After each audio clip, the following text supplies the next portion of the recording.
이재명은 왜 신진욱 부장판사 겁낼까? 그래서 이하영 내세워 대북송금 혐의 방탄을 했다. 자, 조금 전에 제가 지명심청 분석을 해드리면서 말씀을 드렸지만, 자, 신진욱을 겁내는 이유 이겁니다. 이 이재명이 받고 있는 4개의 재판 중에서 가장 이제 먼저 1심 판결이 나오는 것은 이 선거법이죠. 선거법은 1심 판결 나오면은 이재명이 정치적으로 손절이 될 가능성이 높습니다. 왜냐하면은 구형을 200만 원 때려 맞았기 때문에 1심에서 무죄가 나올 수는 없겠죠. 벌금 뭐 80만 원 이렇게 할 수도 없겠죠. 어쨌든 벌금 100만 원 이상이 나오면 이재명은 모든 것을 잃죠. 모든 것을 피선거권이 박탈돼서 다음 대선에 못 나오고 당장 국회의원, 물론 대법원 확정 판결 한 내년 봄쯤 예상되는데 있어야 되지만은 그렇게 될 거라는 게 나오죠. 그렇게 될 가능성이 확 높아지는 거죠. 1심에서 그렇게 나오면은. 그런데 이 선거법은 100만 원 이상 이재명이 받으면은 민주당이 434억 원을 토해내야 되죠. 이 선거 대선 때 보증받은 거 토해내야 되면은 민주당 입장에서는 이거 이러다가 민주당 완전히 망하겠네. 이재명만 망하는 게 아니고, 그러면은 이재명 손절이 일어날 수가 있습니다. 위정교사는 금고형 이상이면 그렇게 일어나죠. 물론 위정교사는 뭐 민주당이 434원 토해내는 건 없지만은 이재명이 이제 그렇게 되면은 정치적으로 실각을 하는 거죠. 정치적 실각. 그런데 이 대북 송금 사건, 이것은 이재명이 정치적 실각을 하는데 그치지 않고 오랫동안 감옥 생활을 해야 되는 그 범죄 혐의입니다. 대북 송금이라는 게 이재명 방북을 위해서 김성태를 시켜서 300만 달러 북한 조선노동당에 보낸 거, 그 다음에 경기도가 주기로 했던 스마트팜 사업비 500만 달러를 김성태에게 시켜서 주기로 줬죠. 그럼 800만 달러면은 100억 원이죠. 근데 이게 제3자 뇌물죄입니다. 사실은 이재명이 북한에 가려고 또 경기도를 위해서 이 북한에 돈을 보낸 건데, 그런데 그 돈을 김성태가 대신 보내줬으니까는 제3자 뇌물죄가 되는 거죠.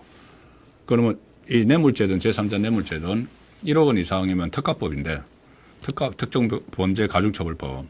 그러면 이게 유기징역이 10년 이상입니다. 법정형이 10년 이상. 아니면 무기징역.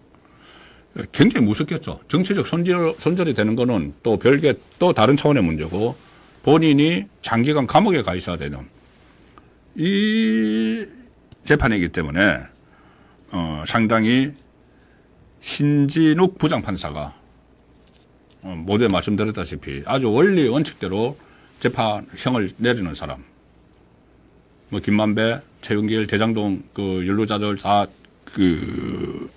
유죄 판결 내렸고, 그 이재명의 후임 성남시장 은수미 법정 구속을 해버렸고, 그러니까 이재명은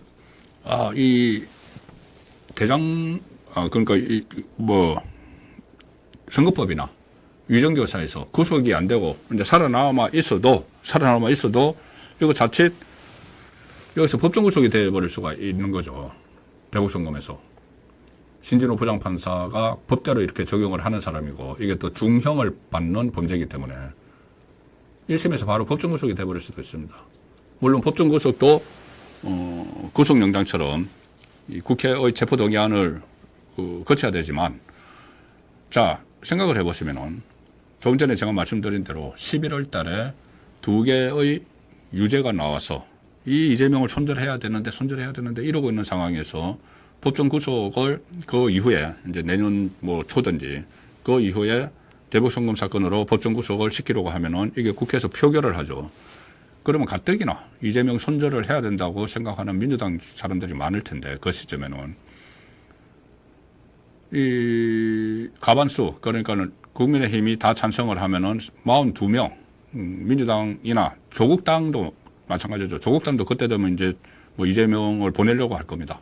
조국당이 12표가 있으니까는. 그 민주당 이탈표하고 조국당 다 합해서 42표만 더 있으면은 구속되는 거죠. 자, 그래서 그런 상황이기 때문에, 이재명은 신진우 부장판사를 피해서 다른 재판부로 지금 가려고 막 시도를 하고 법까지 막 바꿔가지고 이화영에게 1심을 때린 사람은 공범인 이재명 재판을 못하도록 지금 만드는 법안을 또 발의를 했고, 이화영 그제 내세워서 대북 송금 혐의 방탄 쇼를 벌이는 그런 일을 했죠. 그런데 여기서 반전이 일어났죠. 반전. 이재명 방탄 쇼는 다 무위로 돌아갔습니다. 제가 좀 전에 말씀드린 대로 저번에 이 법정에서 했던 이야기들, 뭐 술판 이야기, 연어회 이야기, 이게 전부 다 거짓으로 다 이제 드러났기 때문에 그것은 아무도 잘 믿지 않습니다.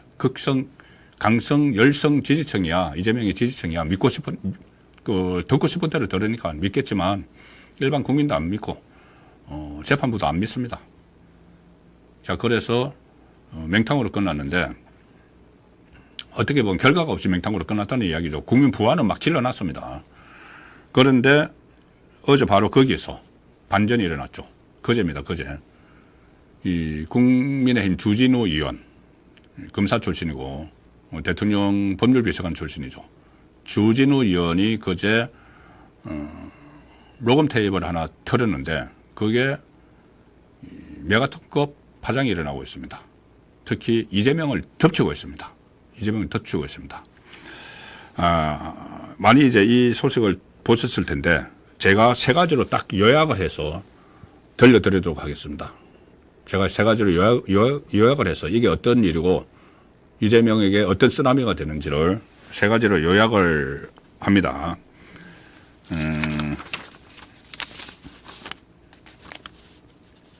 일단 이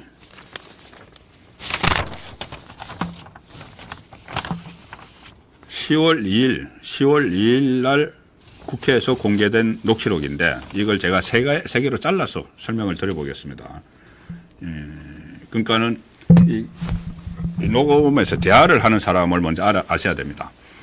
이화영이 있고 이화영과 같이 대화를 하는 사람이 누구냐 하면은 김형태 변호사입니다. 자, 김형태 변호사는 민변을 만든 사람이죠. 그리고 좌파 변호사고 나이도 많습니다. 57년생이니까 이 좌파 진영에서는 거의 뭐 원로급 대우를 받는 사람이죠. 이 녹음 파일을 TV를 통해서 들으셨는지 모르겠는데 자세히 들어보시면은 이화영은 깍듯이 존댓말을 합니다. 김형태 변호사에게. 김형태 변호사는 이화영에게 거의 반말을 합니다. 이거 무슨 이야기냐? 이화영이 법률적 조언을 받는 게 아니고 이재명 캠프의 지금 처한 상황에 대해서 고민 상담을 하는 것처럼 보입니다. 그렇게 들립니다. 고민 상담을 하는 것처럼. 자, 김형태는 좌파 변호사인데 2018년에 있었던 이재명의 경기도지사 선거법 위반 사건, 친형 강제 입원 안 시켰다, 그리고 이 검사 사측 안 했다, 이 거짓말 해가지고 지금 이제 선거법 말고 경기도지사 때 그 거짓말 해가지고 기소돼서 재판받다가 2심에는 그 벌금 300만 원 나와서 다 날아갈 뻔 했는데 대법원에서 건손일 재판거래 의혹이 있는 그 뒤집기로 인해서 살아남았죠. 그때 변호사가 바로 이 녹음 녹취록에 나오는 김형태입니다. 김형태. 다 알고 있죠. 그때 당시에 이 대북송금, 죄송합니다. 대북송금은 이제 완전히 딴 이야기고, 그때 당시에 이 재판거래 아니면은 변호사비 대납 이런 이야기들이 막 나왔는데 그걸 다 알고 있습니다. 이제 김형태는 알고 있는데 이화영은 더 많은 걸 알고 있는 거죠. 더 많은 걸 압니다. 그래서 이런저런 이야기를 하니까 김형태가 그거 말이야. 뭐 대북송금, 또 대북송금이랍니다. 지금 입에 익어가지고 뭐 변호사비 대납, 이 법원 로비, 그거 나 다 알고 있어. 이렇게 이야기를 합니다. 그런데 이화영이 아닙니다. 아는 것보다 더 심각합니다. 심각한 게 있습니다. 내가 아는 게 있습니다. 두렵습니다. 이런 이야기를 합니다. 전체 이제 보면은 세 가지 이야기인데, 하나는 재판 거래, 그 다음에 변호사비 대납, 또 하나는 대선 때 김성태가 정치 자금을, 대선 자금을 이재명의 후원자인 이해찬에게 줬다는 이야기가 나옵니다. 자, 그래서 그것을 하나씩 제가 해서 이 설명을 드리면은, 먼저 재판 거래입니다. 재판 거래. 재판 거래와 관련된 대화만 제가 따로 해서 간략히 소개해드리고 이게 무슨 뜻인지를 말씀을 드리죠. 우선 재판 거래에서 이화영이 김영태에게 이렇게 이야기합니다. 김성태가 폭로하겠다는 게 큰 게 있어요. 그 휘발성이 아주 커요. 그러니까 김형태가, 그게 뭔데? 물어보니까 이화영이 절대 말씀하시면 안 됩니다. 다른 데 이야기하지 마세요. 김성태가 이재명의 재판을 도와줬다는 거예요. 자, 이재명이 재판을 도와줬다는 거예요. 하니까 그 내용을, 상황을 어느 정도 파악을 하고 있는, 변론을 하면서 파악을 하고 있는 김영태가 단번에 이렇게 이야기합니다. 그거 변호사비 대납? 그 전에 막 이야기가 나왔었죠. 별거 아니라는 식으로 변호사비 대납? 이렇게 이야기합니다. 그런데 이화영이 뭐라고 하느냐. 뭐 그것뿐만 아니라, 그러니까는 김형태가 대법관 어쩌고 그거? 무슨 말입니까? 대법관 어쩌고 그거 건순일 이야기냐. 하니까는 건순일 이야기를 폭로하겠다는 거죠. 이제 건순일에 대한 로비를 김만배가 했다고 돼 있는데, 김성태도 그러면 건순일에 대한 로비를 했다. 이런 또 처음에 김성태가 먼저 건순일에 로비를 하고 그것을 알아차린 김만배가 끼어들었다는 말을 유동규가 한 적이 있죠. 그러니까는 이 재판 거래에 김성태도 이제 끼어드는 겁니다. 김성태와 김만배가 이제 합작을 했다는 이야기죠. 그렇게 이야기하니까, 뭐 대법관 어쩌고 그거야? 이제 김형태 변호사가 그렇게 이야기하니까 이화영이, 예, 그것도 있고 2심 재판 있고 이렇게 이야기합니다. 2심 재판 있고, 그러면 2심 재판부에도 로비를 했는지 이 부분이 이제 확실치 않은데, 2심 재판에서 유죄가 나왔으니까, 2심 재판에서 유죄가 나왔으니까는 아마 대법원에 로비를 했다, 이 이야기 같기도 합니다. 이 부분은. 그런데 대법원의 로비를 이제 초점을 맞춰서 일단은 봐야 됩니다. 그러니까 김형태 변호사가, 그러니까 그 말이 로비를 했다는 말이야. 그러니까는 이화영이, 예, 무죄 나올 때 마지막에 건순일이 주도해서 무죄로 파기환송시켰죠. 그러니까는 그래, 그때 로비했다. 그러니까 대법관에. 자, 이렇게 하면서 구체적인 액수도 좀 나오고 뭐 이렇게 이야기합니다. 그러니까 뭐 로비 액수를 이야기하는 건지. 그렇게 이제 이 상황을 보면은 이게 중요합니다. 김형태가 변호사비 대납 이야기는 나왔고, 이제 김성태가 뭘 폭로할지를 가지고 자기들끼리 이야기하는 겁니다. 변호사비 대납 이야기는 나왔고, 거기 플러스 조금 더 구체적인 얘기를 더 할 수 있겠지. 김성태가 더 할 수 있겠지.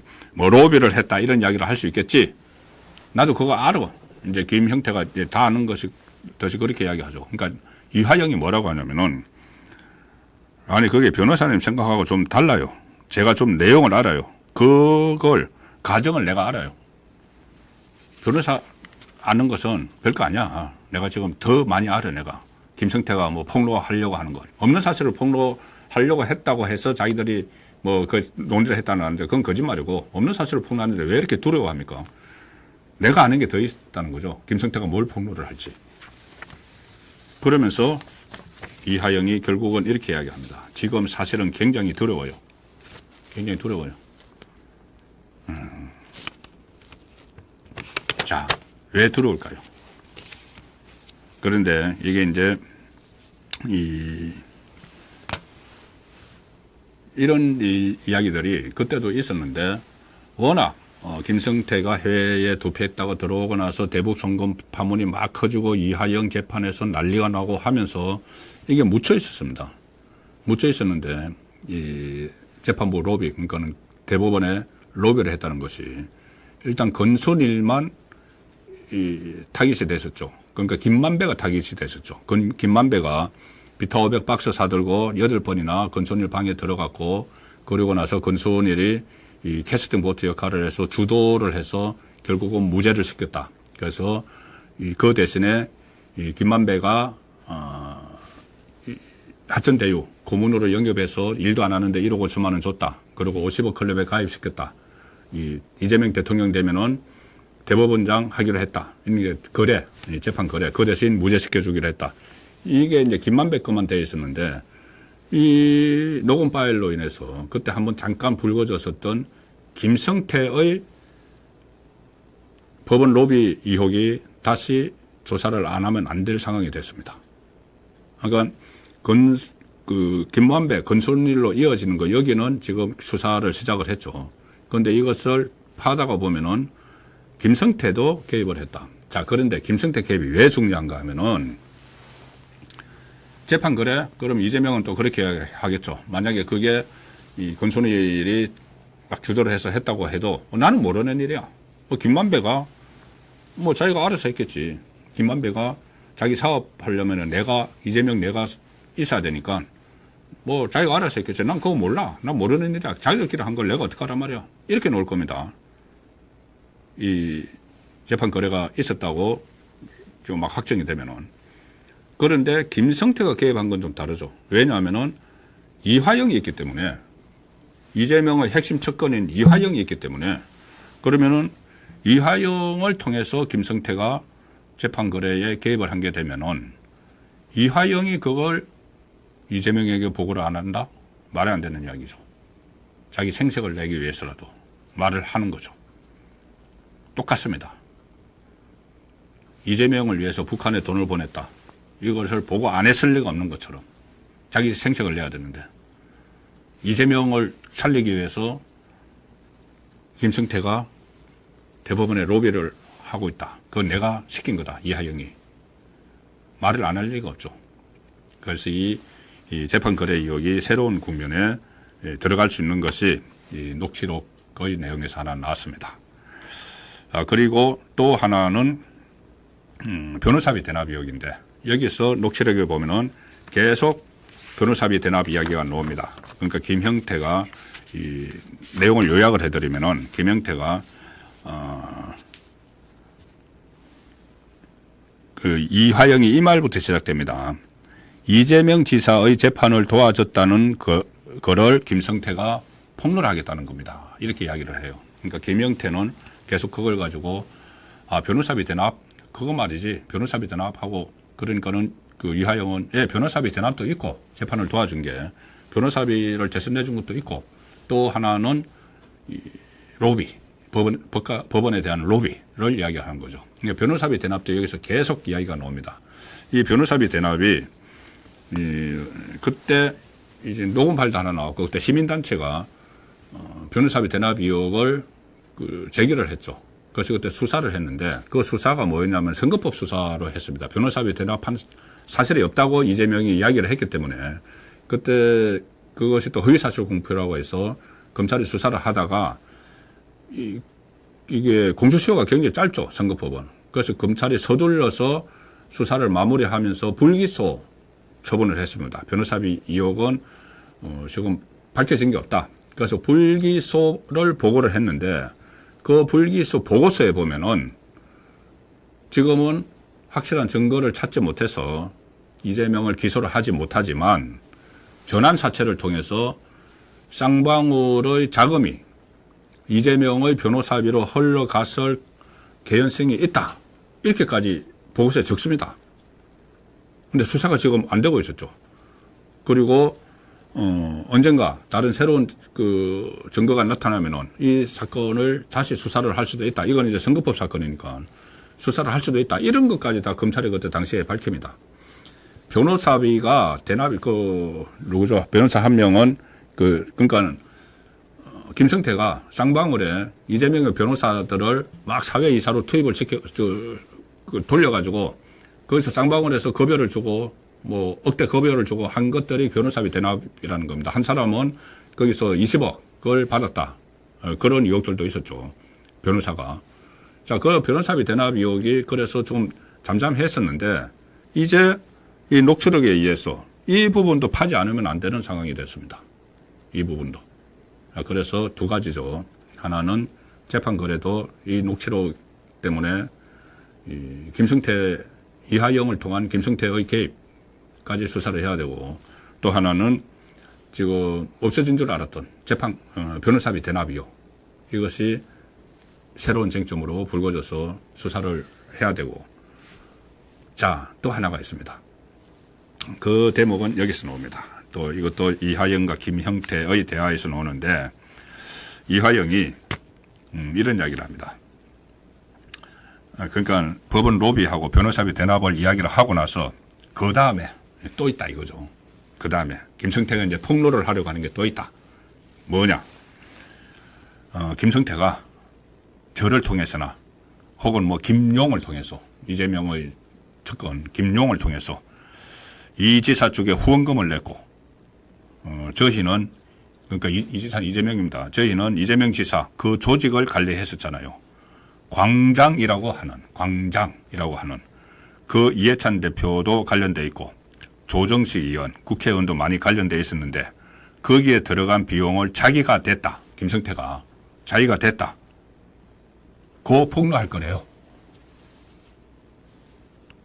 그러니까는 김영태 이 변호사가 정치자금법 말하는 거나, 그러니까는 이하영이, 아니 자기가 됐다는 건데, 김성태가 이해찬 쪽에 돈을 댔다는 건데, 그런 주장을 지금 하고 있고, 또 뭐 저한테도 또 따로 더 뇌물로 또 나한테 더 줬다. 뭐 현금도 더 줬다. 뭐 김성태가 막 이렇게 폭로할 거래요. 자, 그래서 이 세 번째로 이제 이 이야기가 나옵니다. 광장이라고 하는데 김성태가 돈을 댔다. 자, 이것도 다른 이재명과 관련된 대형 이슈들이 많아서 묻혀져 있지만은, 광장이 뭐냐 하면은 원래 이해찬의 사조직입니다. 광장이라고 있는데, 이해찬이 지난번 대선 때 이재명을 지원을 하면서 그 광장 조직을 이재명에게 넘겨줍니다. 그때 이제, 그러니까 이재명이 그 이름을 민주평화광장 이렇게 바꿉니다. 바꿔서 거기에서 비선 조직처럼 활용을 하는데, 그때 이 여의도에 있는 진미 파라곤이라는 빌딩이 있는데, 그 빌딩에 이해찬의 사무실이 있었다. 그리고 그 사무실을 운영을 하는데 김성태가 월 3천만 원을 지원을 했다는 보도가 그때 중앙일보에서 나온 적이 있습니다. 자, 월 3천만 원씩을 대선 무렵에 용돈을 줬다. 그러니까 이화영을 통해서 이해찬에게 월 3천만 원을 줬다. 이하영과 그때 김성태는 워낙 가까운 사이니까 이제 어떻게 보면 보험금 준 거죠. 나중에 이재명 대통령 되면 덕을 보려고 월 3천만 원씩을 줬다. 그런데 그걸 어디 썼느냐? 이해찬이 운영하는 이재명의 비선 캠프에서 썼다. 이렇게 되는 겁니다. 그래서 이 이야기가 나오니까 당장 국민의힘이 지금 고발을 하려고 하죠. 정치자금법으로. 이해찬, 이재명, 이화영을. 자, 그러면은 이게 또 수사를 이재명은 또 받아야 됩니다. 이해찬까지 수사를 받아야 됩니다. 그래서 혹을 때려다가 오히려 혹 3개를 더 달아버린 꼴이 됐죠. 그제 열린